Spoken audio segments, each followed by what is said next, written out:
end December 2025. A tight monetary policy stance, favorable base drifts, relative stability on the foreign exchange market, and a favorable food harvest are expected to outweigh inflationary pressures over the near term. In the outlook, the external sector's performance will largely depend on the conclusion of negotiations with the country's external creditors. Also, the Bank of Ghana's policy thrust will remain focused on increasing external buffers through sustainable means.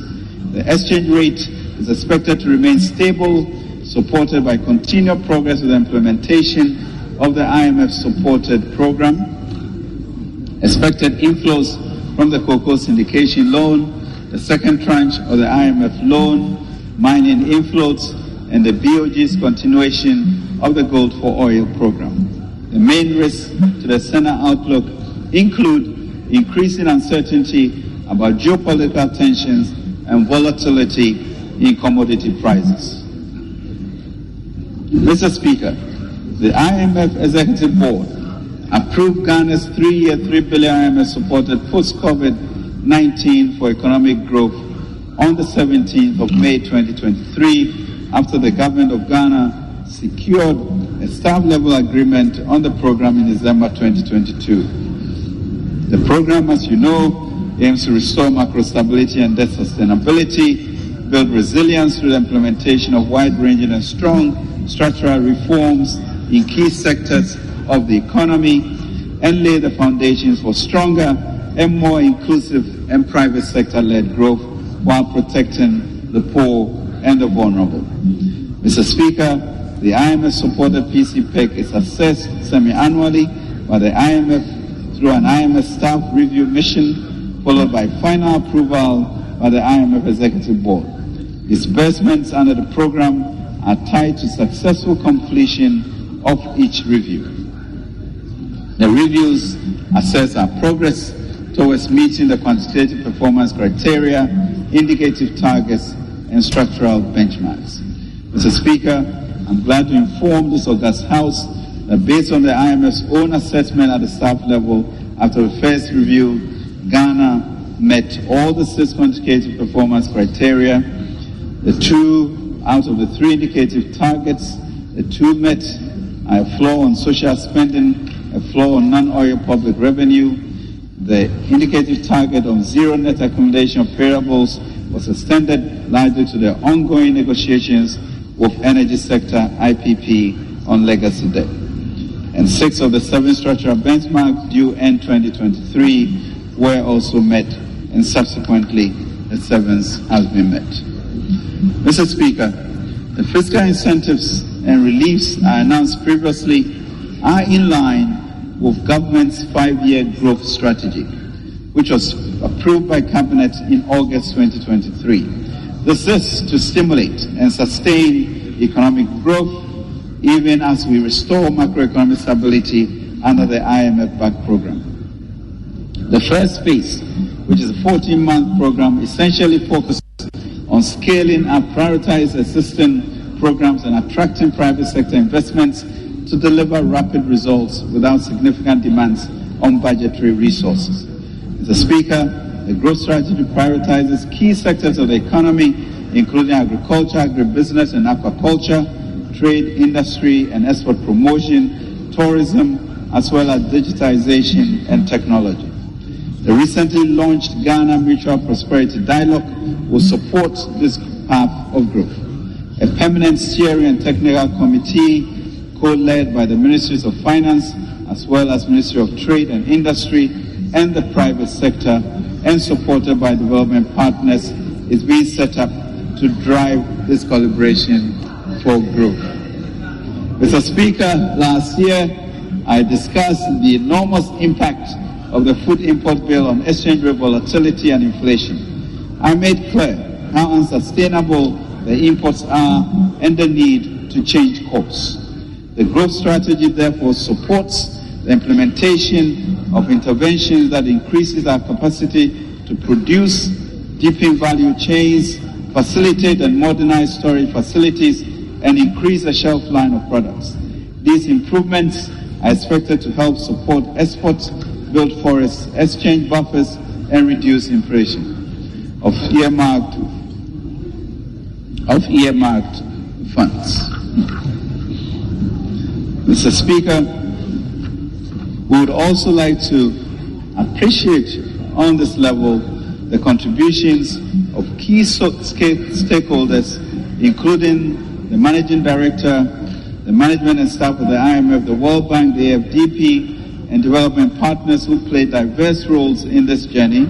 Mr. Speaker, we are equally grateful to the Council of State, CSOs, labor unions, Employees Association, AGI, FBOs, think tanks and research institutions, and all other stakeholders who played various roles in the process. Let me note, Mr. Speaker, Labour's remarkable composure and historic agreement yesterday to ensure that our discussions with the fund was not derailed. We thank Labour for this. Mr. Speaker, Planting for Food and Jobs 2.0.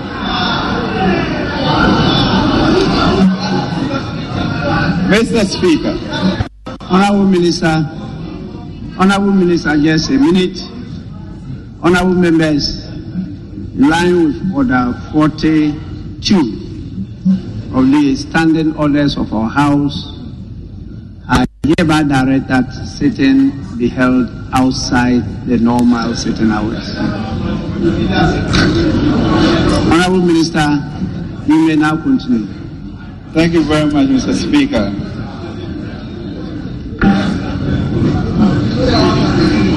Mr. Speaker, in seeking to change the course of the agriculture sector, the President in August 2023, with the new Minister of Agriculture, launched the Planting for Food and Jobs 2.0. By design, PFJ 2.0 places greater emphasis on value chain approaches and focuses on strengthening linkages between actors along eligible agricultural commodity value chains, broadly categorized into grains, roots, and tuber vegetables and poultry. The PFJ has a special focus on poultry to address the heavy reliance on imports. Accordingly, 15 anchor farmers and 500 outgrowers in 5 regions, Ashanti, Greater Accra, Bono, East and Eastern regions, will be selected to produce 65,000 metric tons of broilers in 2024. Mr. Speaker, the significant shortfall between demand and domestic production of vegetables requires urgent action, especially considering the impact of the recent supply disruptions from the Sahelian region. The engagement of onion producers and importers prior to this 2024 budget revealed the importance of developing an onion index to track the production. The engagement of onion producers and importers prior to this 2024 budget revealed the importance of developing an onion index to track the production, distribution, and consumption of the commodity. It emerged during these engagements that in 2022, demand for onions was 314,000 metric tons, while the local production was 179,000 metric tons. In addition, the national demand for tomatoes in 2022 was estimated at 1.3 million metric tons, while local production stood at 468,000 metric tons. These are 2 prominent vegetables in the Ghanaian households. Mr. Speaker, PFG2 therefore seeks to improve the supply and utilization of high-quality inputs, facilitate credit guarantees for aggregators to procure improved seeds, fertilizers, and pesticides, and supply them on zero-interest credit terms to vegetable farmers in the immediate and short-term future. Furthermore, the condition and capacity of existing warehouses will be improved to enhance the condition and capacity in storing bumper harvests and maintaining price stability. Mr. Speaker, the growth strategy also aims to boost fish production, mostly through increased focus on oceanic and inland earthen ponds. The goal is to support fishermen, fish farmers, and fish processors in our coastal regions. The interventions planned in this subsector include direct support for production, distribution, and storage of fish, as well as producing and supplying over 110 million liters of premise fuel using gasoline and condensate. Mr. Speaker, part of PFJ2's program strategy is to support the private commercial agriculture under the Economic Enclaves project. Towards this, priority has been given to securing and developing lands to offer security of tenure for large-scale agriculture investments. The focus on large-scale commercial agriculture is to harness the benefits of scale and scope of economics, promote the adoption of technology for efficiency and standardization, as well as support price stabilization efforts. As of December 2022, 3 enclaves in Kasonya, Greater Accra, Kumewu, Ashanti, and Banda Oti region were operational.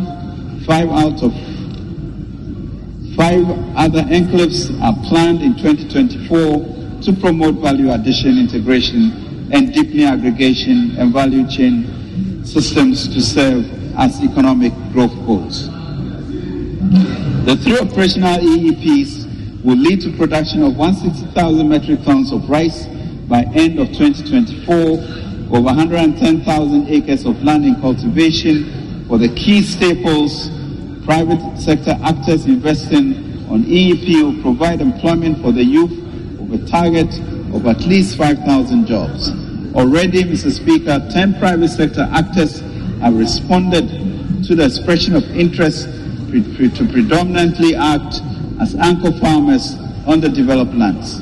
Government will also pursue the interest expressed by other international private sector operators to unlock investments and technology for the economic enclave projects.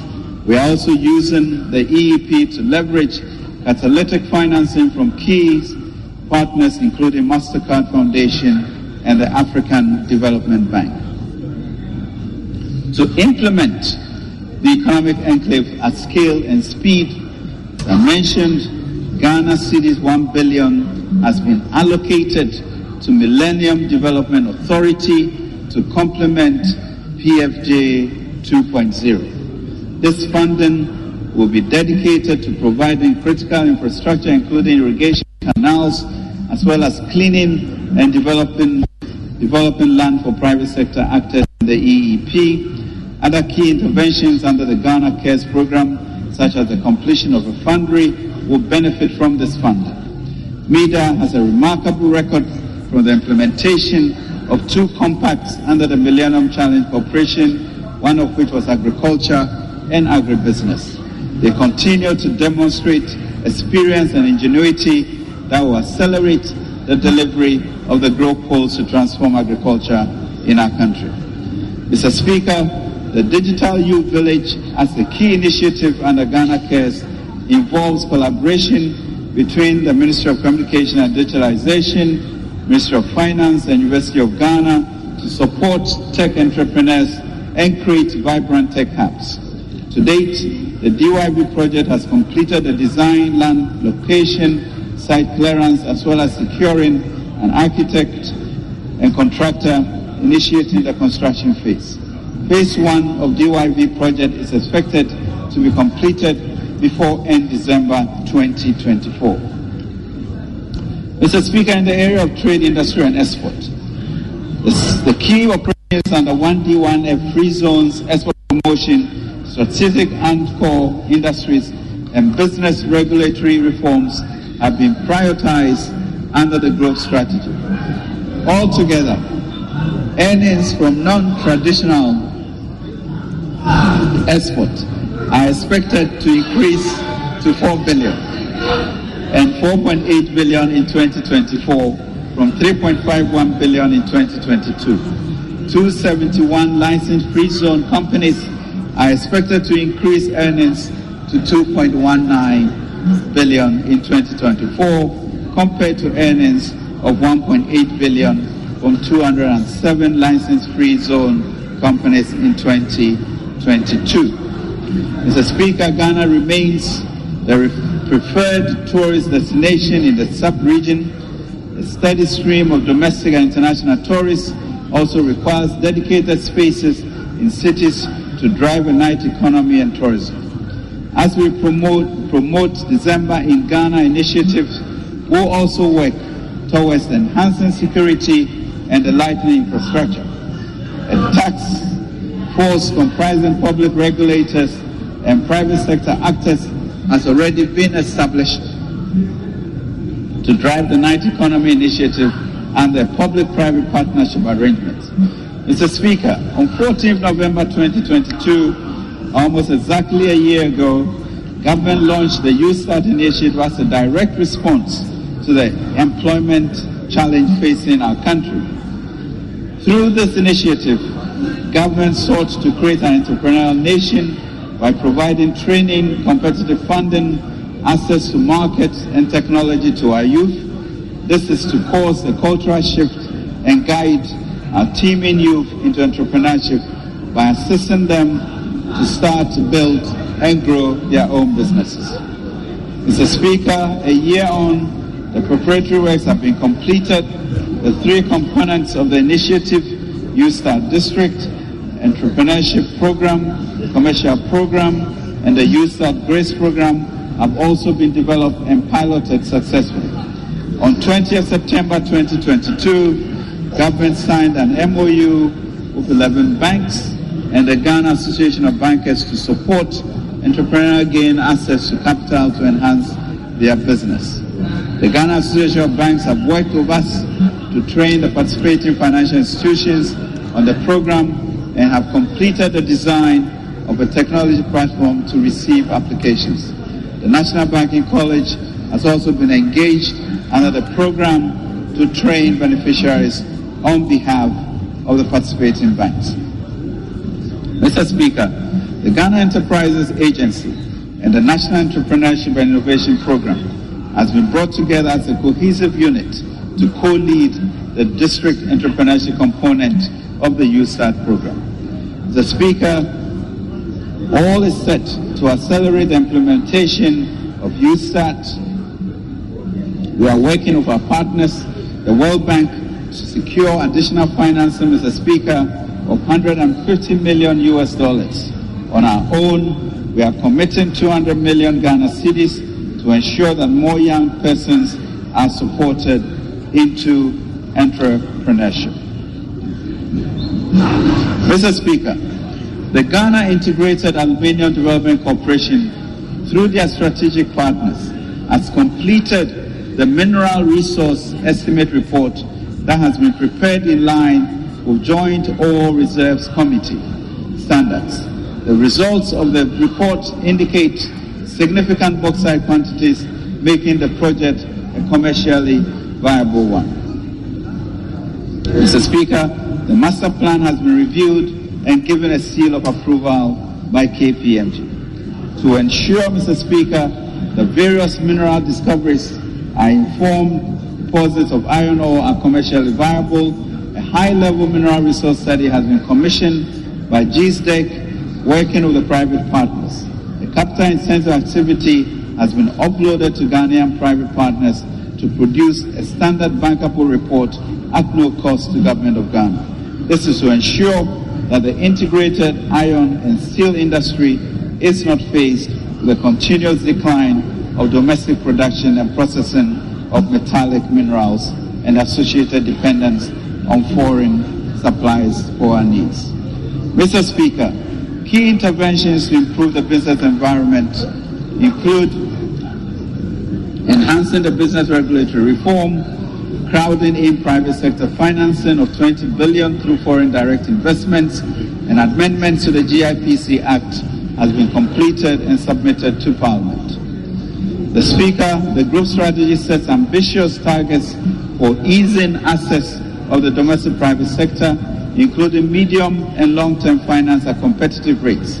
Government will leverage the plans of the Development Bank of Ghana GESEL Venture Capital Trust Fund, and the Ghana Investment Infrastructure Fund to provide loans, partial guarantees, and venture capital to private entities with transformational and strategic projects in agriculture. Mr. Speaker, channels would include the Development Bank of Ghana to increase the lending volume of the Development Bank of Ghana to 2 billion cedis for 2024.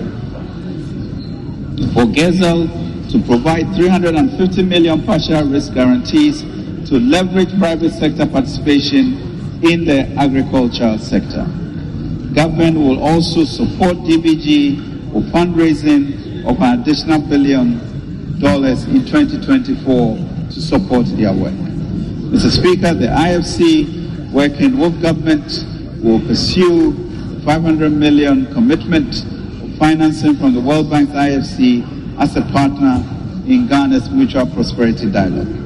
The recapitalization of banks. Mr. Speaker, government and the World Bank will recapitalize the banks through the Ghana Financial Stability Fund and the Financial Sector Program with over 10 billion cedis, Mr. Speaker, to enable aggressive financing of private sector businesses. Mr. Speaker, the banks will be recapitalized in the coming week. Furthermore, venture capital trusts will be given additional funds to ensure that the private sector has access to that. Mr. Speaker, the stock of global debt as a share of global GDP was 258% last year. Moreover, as of 2022, the stock of public debt was 238%, 9 percentage points higher than in 2019. To return Ghana to a path of debt sustainability from a debt to GDP ratio of 89%, Mr. Speaker, we aim to be at 66% this year. The goal is to achieve a 55% debt to GDP ratio and 18% revenue to GDP ratio over the medium term. Mr. Speaker, Ghana completed the first phase of the DDEP in February 2023, where 82 billion cedis of old domestic debts were exchanged for new bonds. In this process, Mr. Speaker, the average coupon of 9.1% were achieved with a participation rate of 84%. Mr. Speaker, we have come to the end of the domestic debt exchange program and need to focus on the external debt restructuring to further improve the debt trajectory. Even today, even more to enable us reach the target landing zone of 55%. Mr. Speaker, discussions with the Eurobond investors are continuing. We have given a broad outline of 20 to 40% haircut under 20 years and interest rates of less than 5%.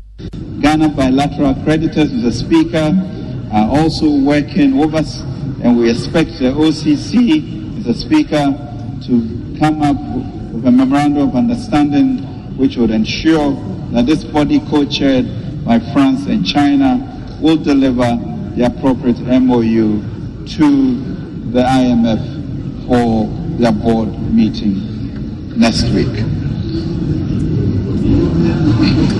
Mr. Speaker, we envision that in the coming week, also extensive discussions of our IPPs should lead to some resolutions on our payments of energy systems. And Mr. Speaker, I'm confident that this will successfully be done in the coming few days or weeks.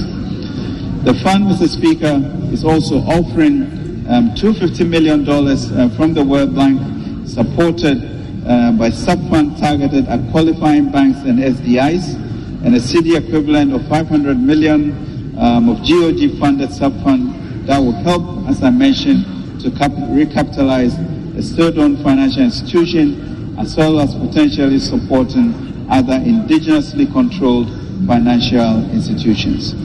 In addition, a provision of $4 billion has been made in the 2024 budget to address the NIB, distressed SDIs, and other outstanding legacy policies in the financial sector. Notwithstanding the ongoing litigation commenced by shareholders of Black Shield Capital Management Limited, formerly Gold Shield Securities, the SEC will continue to engage the official liquidator and clients of the defined Black Shield to reach a consensus on a framework for a bailout, intervention, and an amicable resolution to the impact. Mr. Speaker, in the 2024 budget, government will build on the significant investment that have been made to date and promote its key interventions covering social spending, infrastructure governance, security, and climate change. Mr. Speaker, on social spending, the government's flagship free senior high school and TVET programs continues to create and expand access to secondary school education in the country. In a generation's time when we have a more educated population which sustains social mobility and cohesion, we appreciate the significance of these decisions. In the year under review, we continue to support, Mr. Speaker, far from this, in the year under review, we continue to support a total of 448,000 first-year senior high school students, bringing the total beneficiaries for 2023 academic year to 1.3 million students. In 2024, the implementation of this transformative initiative will continue. Mr. Speaker, we continue feeding grants for over 7,500 students in special schools and capitation grants to all public basic schools across the country. Additionally, registration fees of over 471,000 prospective candidates from public junior high school for the BCE were paid to guarantee that all candidates will sit for the examination. Mr. Speaker, support for beneficiaries of the LEAP program was sustained in 2023. Government invested some $298 million to support 350,000 families. In 2024, the program will be improved financing by 50% more and continue to provide meals to more schools to enhance basic school enrollment. The National Health Insurance Scheme, Mr. Speaker, is now active with coverage of 60 million people, representing 80% of the targeted group. Efforts to integrate the Ghana card into the enrollment system are progressing steadily. Mr. Speaker, over 740 million has been invested to feed over 3.8 million peoples one hot meal a day in 10,000 of our public basic schools. In 2024, the program continued to provide meals to enhance basic school enrollment. Mr. Speaker, we continue to improve on our road networks, and Mr. Speaker, once the official creditor committee has made its announcement, we will continue with all extendedly funded projects that will be resumed. However, the overflowing projects are ongoing and at various stages of completion. Kumasi Lake Road and Drainage Extension Project is completed.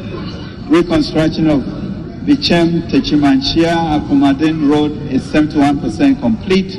Construction of flyover on the Accra Tema motorway from Flower Port Runabout is 60% complete. Phase 2 of the Tema motorway runabout, including construction of the third tier of the interchange, is 56% complete. Construction of 4 major bypasses at Osino, Enyinem, Inyirisi, and Konongo along the Accra-Kumasi Highway commenced in 2023 and at various stages of completion. Reconstruction of Agona and Kwantatoka Road is 44% complete. Dualization of whole main roads and traffic management works 100% complete. Selected roads in Second D and Takoradi Phase 1 is 28% complete. Dualization of Nsawam Ofanko Road, including the widening of the road to 10 lanes, with a 6-lane expressway and 4-lane service road with interchanges at Amasaman, Kobiman,